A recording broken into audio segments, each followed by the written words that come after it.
It's Psycho Framing time, boys. Automatic Death Protocol. When is that dropping? Does anyone know? It's coming soon. It's coming soon. Huh. Anyways, the last song was fire. Yeah, it's sometime in December, I believe. My brain says December 8th, and I don't know if that's true. So I'm not going to say that. But this is Beaten Beyond Identification, featuring CAMPAN of Waking the Cadaver. A lot of people don't realize this. Waking the Cadaver dropped an album in 2021, but it was right after they signed to Unique Leader, and I don't think the promotion for that album went that was that effective. So if you didn't know that Waking the Cadaver dropped an album in 2021, check it out. They did. Surprise. Half Me Is Not. Let's do it. Beaten Beyond Identification. How exciting. I'm very picky with metalcore, so a lot of the ones you may like, I probably don't.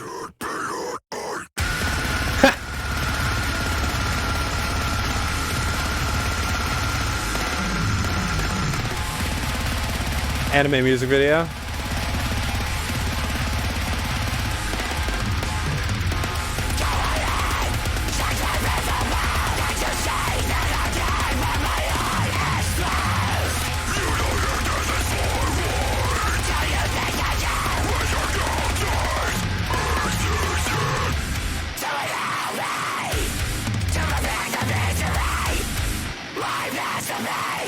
There's so much less straight up death metal influence in this. Ooh, than Remote Godseeker.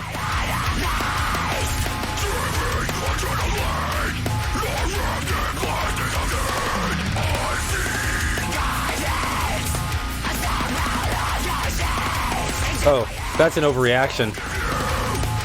That's an overreaction.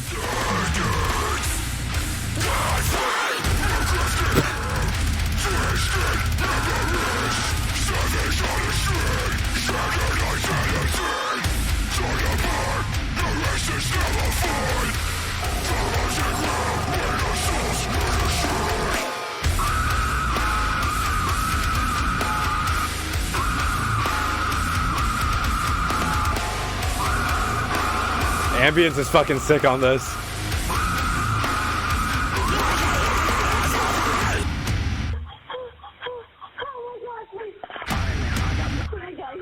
Okay, and again.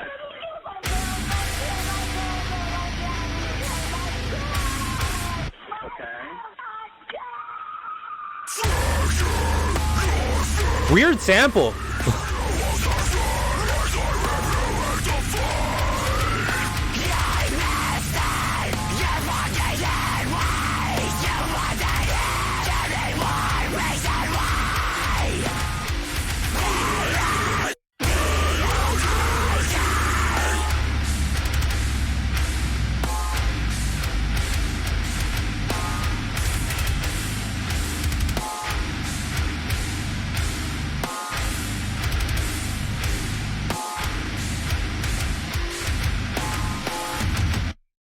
Okay, so what's really interesting with Psychoframe, I think this is the best way to construct my analysis of this.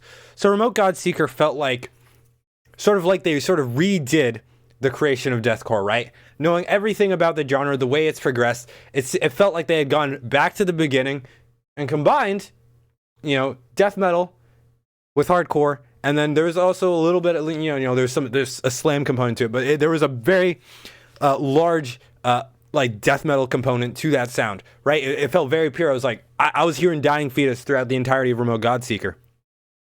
But here, with these two singles off of Automatic Death Protocol, it does seem like it's sort of taking that natural progression, where now, okay, death metal, hardcore, those have been combined in the context of the Psychoframe fandom. So they've been combined, right? They reinvented deathcore, in a sense. So right now they have their type of deathcore, where they have their death metal influence, their core influence, right? And now then they bring in slams, more modern slams that wouldn't have been explored at the time when this type of deathcore sound was really booming, really, right? So like, that type of MySpace core, even I would argue somewhat before. Like there are some slams here that are a little more complex, that come a little later in the history of metal music. So it's very interesting, because then you're hearing this very old sound being mixed with a more modern sound. Modern, I say, with slam. I mean, you know, people have been slamming for years, but some of these slams, the approaches to it, also the ambience as well, the way they're being combined with this older deathcore sound is very interesting and very novel. And I do think that is a big part of the appeal of Psychoframe. I'm very excited for this. I think it's another EP. It should be exciting. I feel like they're just fun tracks. They're getting a lot of hype. We'll see if it's warranted, but so far, like, the tracks have been pretty fire. I would argue that they are novel just because of the angle they are taking with deathcore, mixing that older sound with a more modern slam sound. It is still, of course, like an old slam sound, but it wasn't a sound that was the types of slams they're doing weren't being blended with the type of deathcore they're doing. So we'll see. Yes, because making deathcore, well, you know, the track record's not that great. The track record's not that great.